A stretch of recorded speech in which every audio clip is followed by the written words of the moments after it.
Imagine that you're on a flight, and the plane is flying at an altitude of 34,000 feet, with most passengers asleep. Suddenly, something strange happens. The plane takes a 20-degree bank turn to the right, then 45 degrees, and eventually reaches a 90-degree tilt, meaning the plane is flying sideways. Then, abruptly, the plane begins to dive downward. This causes a force 4 times the passenger's body weight to press against them, making it impossible to move from their seats. If your weight is 70 kg, you would feel a force of 280 kg. Shortly after, the plane recovers slightly, but by that time you enter a weightless free fall mode. However, this wasn't a system failure. Just 10 minutes before this incident, a person saw 2 teenage boys heading to the cockpit, one of whom started tampering with the aircraft controls. What happens next is unimaginable. On March 22, 1994, Aeroflot Flight 593, an Airbus A310, was preparing for a journey from Sheremetyevo International Airport to Hong Kong. The expected flight duration was 13 hours and 39 minutes, making it a long journey, which required a crew of 3 pilots. One of the pilots had brought along his children for the journey. The plane had a total of 69 passengers and 12 crew members, including the 3 pilots. The plane took off at 8:39 p.m., and everything was running smoothly for the first 4 hours, with most passengers asleep. As I mentioned, since it was a long journey, the captain went to the cabin to rest after completing his shift, and the co-pilot took over. About 10 minutes later, the captain's 2 children entered the cockpit to visit the co-pilot, which was allowed back in 1995, as the rule restricting cockpit access to pilots only was not in place yet. Both children were observing the cockpit with great curiosity. At around 12:43 a.m., the co-pilot had an idea. He asked the girl if she would like to sit in his seat and fly the plane. After saying this, he got up from his seat. Typically, when a pilot vacates their seat, they hand over control of the plane to the other pilot, but this time he didn't do that. Instead, he allowed the child to sit in his seat. The other pilot saw this happening but said nothing, reclining his seat and relaxing. The girl was carefully observing all the controls. Her father came in and told her that if she turned the control left, the plane would turn left. However, before this, the pilot activated the autopilot mode, allowing the plane to follow its pre-programmed route, so there was no need to worry. The captain made a 15-degree left turn, which made the plane bank 20 degrees. The girl had her hand on the control handle, feeling as if she was turning the plane herself, though it was still in autopilot mode. In some cases, pilots can control certain functions while on autopilot, like turning the plane's wings slightly in case a storm appears ahead. This function allows them to adjust the wings without disengaging autopilot. However, while the girl was seated, she only rested her hand on the control wheel without applying any pressure. After about 7 minutes in the pilot's seat, it was the Eldar's turn. The 16-year-old boy eagerly sat in the pilot's seat to observe the system closely. The pilot wanted him to experience the same feeling of flying that he had given the girl.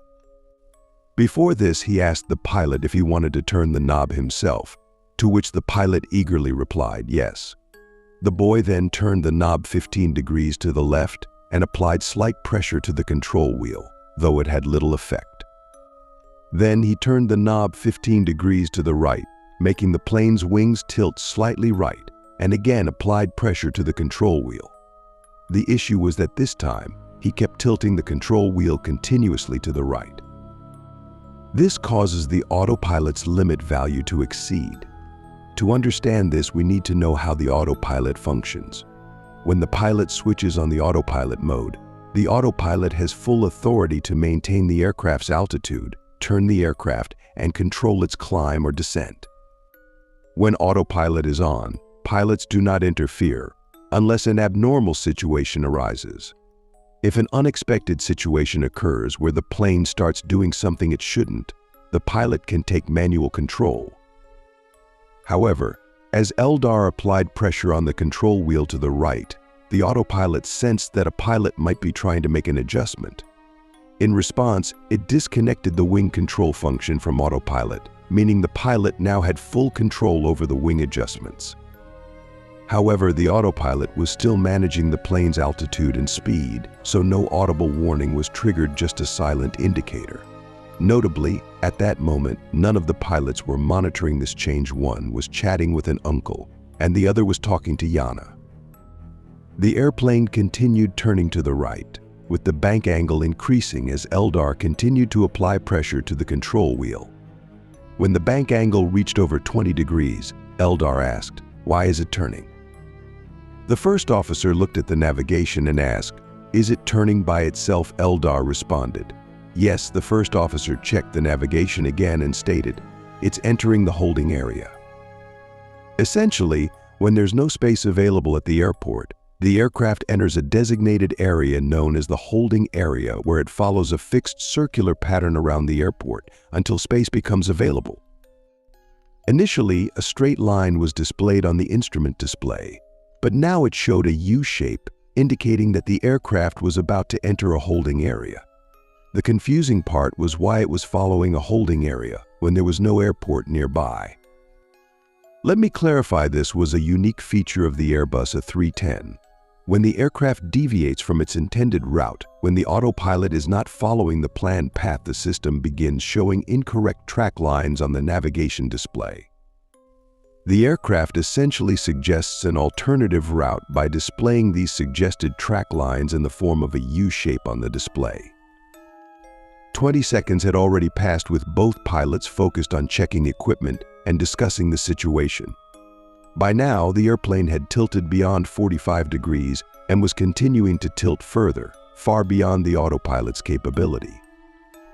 As I mentioned earlier, the autopilot had not fully disengaged yet. Because of this, it was still trying to correct the plane's speed and altitude based on the bank angle. With the bank angle now exceeding 45 degrees, the passengers inside were experiencing over 60% more force.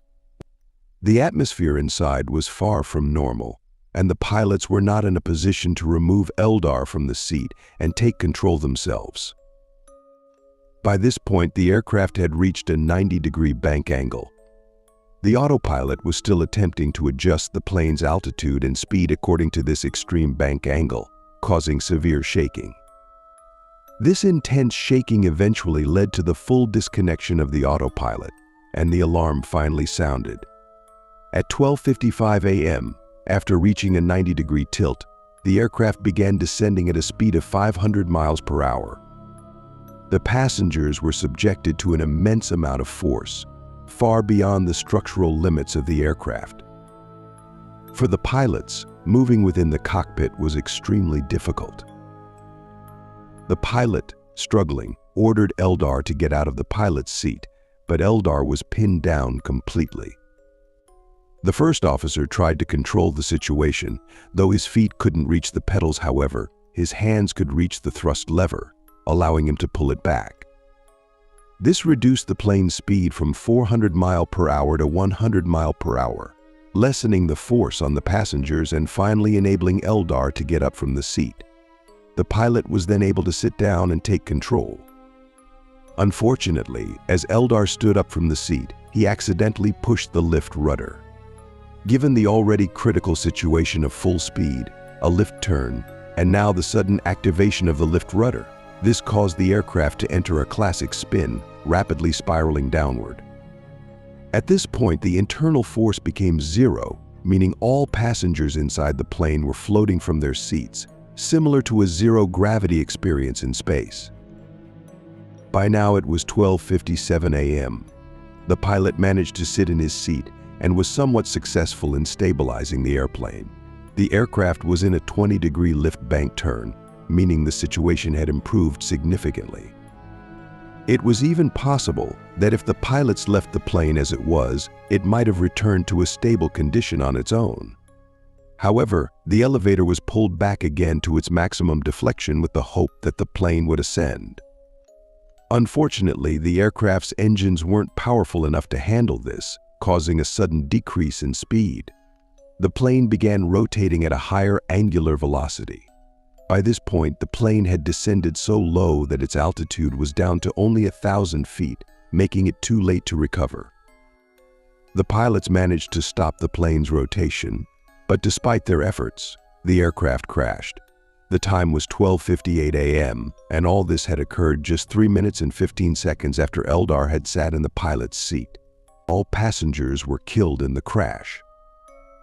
Fortunately, the cockpit voice recorder was recovered the next day during the search operation, which allowed for a thorough investigation to determine what happened in the cockpit. This is how I am able to share the details of this crash with you. That's all for today's video. See you in the next one, and don't forget to subscribe to the channel.